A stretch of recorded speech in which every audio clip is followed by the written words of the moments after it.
Welcome to the Cervical Cancer Survivor Series. I'm Martha Kempner with the American Sexual Health Association and the National Cervical Cancer Coalition.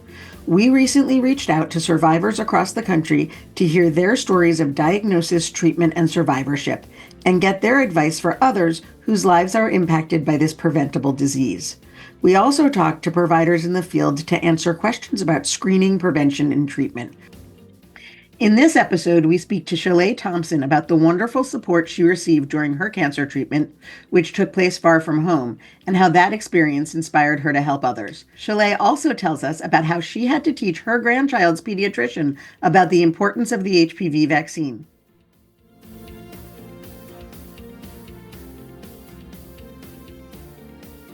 So can you just start by introducing yourself and tell us your connection to NCCC?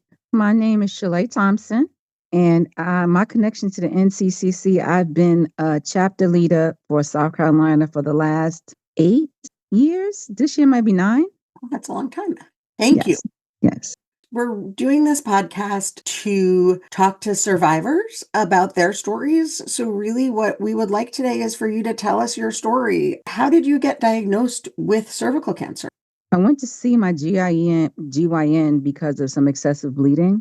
And while she was doing my exam, she asked me, could she take a piece of my cervix because she saw a spot. And from then she called me in and told me I had the big C. Had you been having symptoms for a while, or was this new? It was new, no symptoms at all. And had you gotten screened in the past? I didn't get the HPV screening, but I had pap smears not as often as I think I should have had. Had you had HPV in the past? Well, or abnormal paps? No abnormal paps. Well, one abnormal paps where I was pregnant and I actually had a miscarriage. And the doctor told me then, I think you have HPV, but I never went back after that. So I never followed up at all. Well, there's so much going on when you have a miscarriage. It's hard to take in that extra piece of information. Right. So what did you do next when you got told that you had cervical cancer? I went down to Collins Cancer Center, which was in downtown Charleston. And I went there and started my treatment. What options did they offer you and how did that go? Well, that was hard for me because initially I had read up on it before I got there. So I thought that they would just be able to go in, take it out, and keep on going. But unfortunately, I was 350 pounds. And the doctor told me that because of my size, it would be almost impossible for me to go in to get the cancer removed surgically and heal up properly, being somebody of that size. And I couldn't wait to lose the weight because I had to get treatment right away. Mm-hmm. So he started me on a chemo radiation, external and internal radiation cocktail, as he called it. It's hard to ask about emotions, and I don't want to take you back to a bad place, but how did it feel to be told that the surgery wasn't an option? And did you feel like you faced any stigma as a person of that size, which we often do in medical settings, or did you feel more like he was just the facts? My daughter and I went, and when I was told that news, I was actually devastated. I felt initially that he was being prejudiced, although he was a nice doctor. And the nursing staff was nice. I was like, oh, they just diagnosed him. They're just telling me this because of my size. You know, they're not looking at the fact that I am in, shape and I don't have any other medical conditions. So, why can't they do that? I'm healthy, why? And then, as I read up on it and I saw, and then I came back to the doctor and I shared with him how I was feeling. And he sat down and he told me, he said, I met with my whole team and they all agree. And he said, it's not that I don't want to do it on you. I want to do it on you, but I want you to be okay. And he said to me, you're a young lady. It's a small cancer. It's the size of a golf ball is what he said. And I think that if you go with this cocktail, that you'll be better off than us trying to get this surgery done and you not be okay. So I felt better after that. And because of his bedside manner and the fact that he sat and he explained it to me, I was a lot better and more comfortable then. That sounds like you found a good doctor. That's great. Oh, I did. He was excellent the whole time. How long did your original chemo last? And after that, did you need more treatment or did you ever have a recurrence? In 2000 is when I was first diagnosed with the cancer. In 2019, it came back. My treatment in 2009 lasted from October until June. My treatments lasted. They told me that it would end in April, but I still had to get more treatments after. It didn't totally shrink. They had to change the medicine, and then it ended up lasting till June. In June, I rung the bell. But in 2019, they saw another spot, and I had it removed. I had a full hysterectomy done. Were you getting scans between that time? Yes, I had to come back initially every 6 months and then every year. And then my yearly visit in 2019 was when they saw the spot. We heard from a couple other survivors about scanxiety, the anxiety that comes, every time you have to get a scan. Do you have advice for people who might be in that stage where they're waiting to see? You're going to have it because you don't know. And then sometimes I've had members in my groups and other people in the NCC that have said that when they had that scanxiety, that they end up coming back with another cancer. And you told me before that you're dealing with cancer in your own family right now, that your aunt has cancer. Right now, I'm on my way to New York tomorrow. My aunt who raised me has just been diagnosed with pancreatic cancer and stage 3 pancreatic cancer. And this has been a healthy woman all of her life. And now she has it and she's crying every day. And she's like, well, what am I going to do? Where is it going to be at? What are they going to do to me? And, I'm feeling like I'm teaching her, like she taught me, how she's going to have to deal with this. And she's not dealing with it very well. So that's why I'm going to New York, one-way ticket to try to help her out. What are some of the pieces of advice you're planning on giving her? I'm just gonna give her lots of hugs. That's all I can tell you with that one. Hugs help. Maybe help feed her. Right. Yeah, I gave her diet. Diet is important. Yeah. That's advice I would give anybody with any type of cancer. Diet is important because chemo kills all your body cells. It kills anything that it can. So, although that we know that it's killing the cancer, it's a lot of other things that it's killing. And eating the right food help that. And, having the right diet and exercise as much as you can. That's definitely some advice. And I always give that to all of the women that's in my groups that's around me, that to make sure that they eat right because it's very important to stay away from the greasy food. You told us that you were at Hope Lodge during your treatment. Can you tell us what Hope Lodge is and what it was like to be there? Yes. While I was at Dr. Kohler's office, he explained to me, he said, you live pretty far to have to be going back and forth. There's a place through the American Cancer Society. I'm going to let the nurse give you some information on it. Maybe we can get you in. He said, a lot of times that place is crowded, but they do take people in and it's entirely free. I'm like, oh gosh, what kind of place is this? And she came in and she gave me a pamphlet on it. And she said, you can walk over and take a look. And when I went over, I was surprised. And they accepted me. The place was beautiful. It's through the American Cancer Society, but what they did was rent, I guess, like an apartment building, I would say, and turned it into heaven. There were probably, I think, 13 different people that stayed there. So that would mean 13 bedrooms.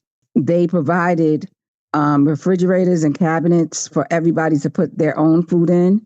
But food was donated every morning and every night by nearby restaurants, whole dinners, like not scraps. They would give us roast beef and mashed potatoes and, real donations. And it was just, like I said, heaven. And it had a library with all of the medical information on it. It had computer room so you can go in and look up medical information on it.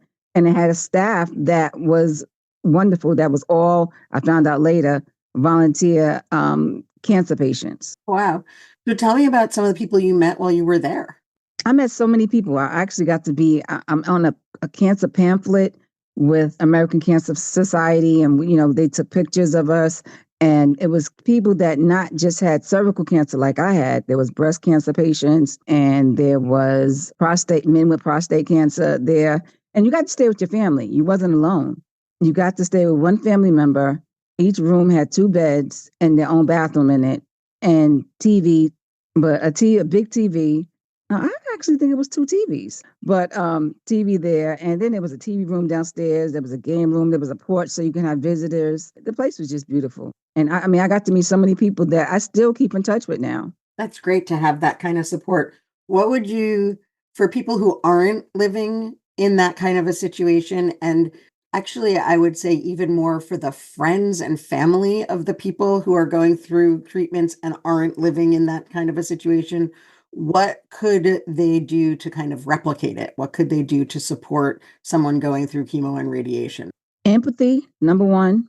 You have to understand that although we may growl, we're still feeling sad in the inside. I think I had a lot of family members that supported me. And on the weekends, we did go home, which you didn't have to. You could stay there even on the weekends. But on the weekends, I went home. So it was hard because my family would want to. Sometimes I was in a mood. And you know that for chemo, they want you to eat and drink like to feed it. And you don't have an appetite. So it's hard for family members. So for family members, is trying to get along is to make sure that you put on your armor because it's going to be hard, and that you just make it the most comfortable place for that person to understand that they will be back. It's just that you kind of feel like a monster is inside of you. That's the only way that I can explain it. I feel like there was I used to feel like it was a monster inside of me that was taking over my body. And sometimes it would come back, but then a lot of times it just wasn't there. I just wasn't myself. So many people, when they tell me that they have cancer, I'm more understanding because I've had it already. Hmm. You also talked about the person at the front desk being one of the volunteers at the front desk being really helpful to you. Can you tell us that story? Yes, she is the person I think that had me to decide to come back and be a mentor, to come back to be a chapter leader where I am. One day I walked in from chemo and I was tired and I was angry. And I came in and she was like, "Hi, how are you? How you doing today?" And I'm like, looking at her and she said, "What's the matter with you?" I'm like, "What do you mean? What's the matter with me? Look what I'm going through. You don't know how it feels to be in this spot." And she said, "Come here, Missy." She took me to the side and she let me have it. She said, "I am a three-time cancer survivor. I've had breast cancer twice, and I've had another cancer I don't remember now." And she said, "Don't you ever, unless you know what somebody's been through, go and tell somebody what you know and you don't even know." She says, "All of the volunteers here are all returning all not returning, surviving cancer patients, and you need to know that." And she said, "So I know how you feel, but it's going to get better." So I decided then, I said, I'm going to come back, and I wanted to come back and work at the Hope Lodge, but instead I became a chapter leader, which I do that too. What kind of work have you done as an NCCC chapter leader? I have started a couple of programs here in Charleston. One of the programs I start with little kids to teach the little kids how to work with their parents during cancer, and that program is called the London Madison Project. What we did was initially became like a kind project. We would go and make stuff for their families and give it to them, but it ended up being just sort of like a teaching. We would take the kids, and like restaurants would give us space, and we would take the kids in that space and play games with them and time with them when their parents were at the hospital or just needed some time alone. We put out at the restaurant. One of the restaurants was Perkins. That was one of the restaurants that gave us the most time here in South Carolina. And we bring the kids out to Perkins and they get a little bite to eat. And we play games, bingo, and such things with them just to give the parents a time. Even some of the parents even stayed in the restaurant and just ate, you know, and while we spent time with their children. And that was one of the projects. Another of the projects is I have every other Tuesday now, I have a mentor meeting with women that have any kind of cancer, and we just sit and we talk about anything, everything. There's no certain topic that we have. And sometimes they talk about how they feel with their children, sometimes they talk about how they feel with the cancer, sometimes they're just a question, it becomes a question match. Sometimes it has nothing absolutely. We might talk about Scandal, the latest TV show that's out, or whatever. But it's just something just to get them out. And what else have I done? I've done walks mostly with the TO Divas, other team organizations that's out. I'll go and I'll walk with them. And what else have I done? That's a lot, Okay, especially if one of them is every other Tuesday. right. So, actually, I want to ask you about that group every other Tuesday. What have you learned from those? Is it all women? All women. It Okay. doesn't have to be, but it's all women. What have you learned from them, and what is the advice that you try to give them? I tried to give them I'll start with that. I tried to give them the advice that it's gonna get better. That I never say to somebody that's not gonna be hard. Like at the beginning, when they come in, like, oh my God, what is it gonna be? Am I gonna be sick? Am I gonna be this? I'm gonna say it's gonna be hard.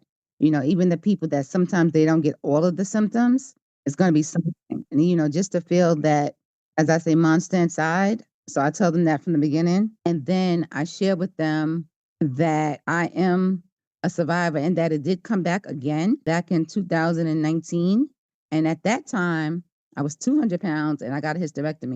I haven't had any problems again since 2019. So I shared that. So I tell them that sometimes, the monster may try to come back, but you just got to keep on fighting. And I just show myself as an example. So, what did you know about cervical cancer before you were diagnosed? When I was diagnosed with cervical cancer, I knew absolutely nothing about it. And that's one of the things that I always share, that with breast cancer, we all know about breast cancer. Everybody, even a 9-year-old, knows that October is breast cancer. Cervical cancer, we hear nothing about it. You know why? Because it's the embarrassing cancer. One, because of where it is, and two, because it's a sexually transmitted disease. It can be sexually transmitted. And because of that, nobody wants to discuss it. And I think that that is one of the most scary things about anybody who has it, that they don't really want to talk about it.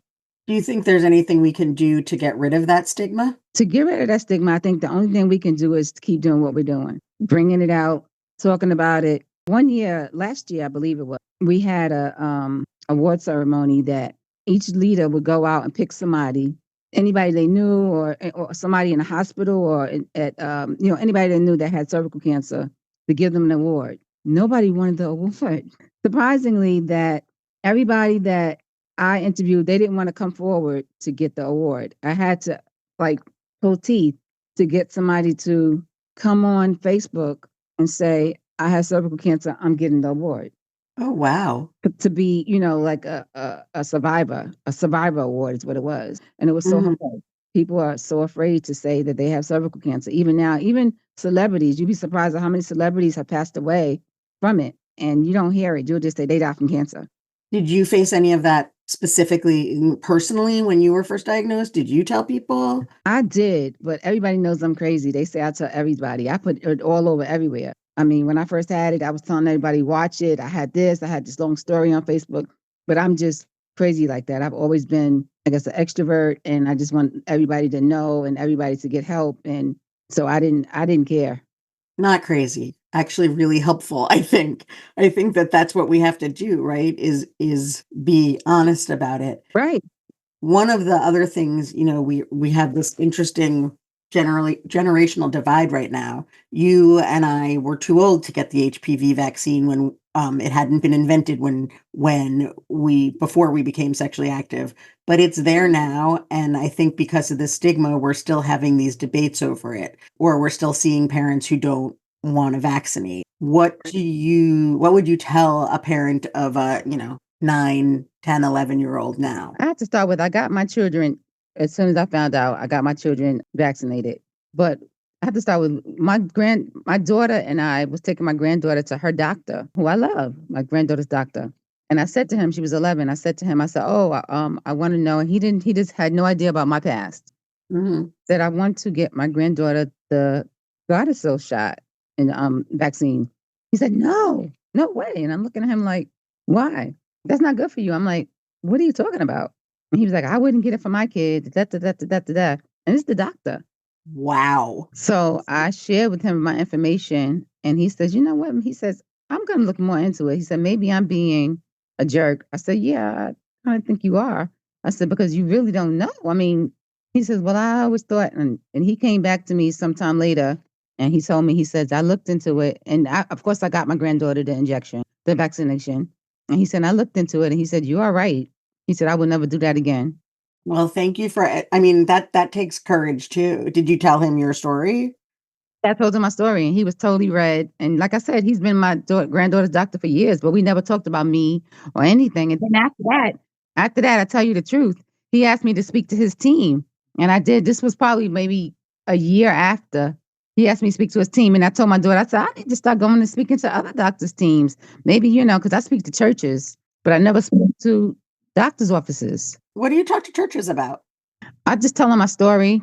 I tell them about the HPV vaccine. I hand out the pamphlets about that. I tell them about my Tuesday classes. I just want to go with thank you. You say you're doing so much. It sounds so wonderful. If anyone wanted to get involved in your chapter of NCCC, what would they do? They can go to nccc-online.org, South Carolina chapter. Perfect. Good luck in New York. Thank you. It was really nice meeting you.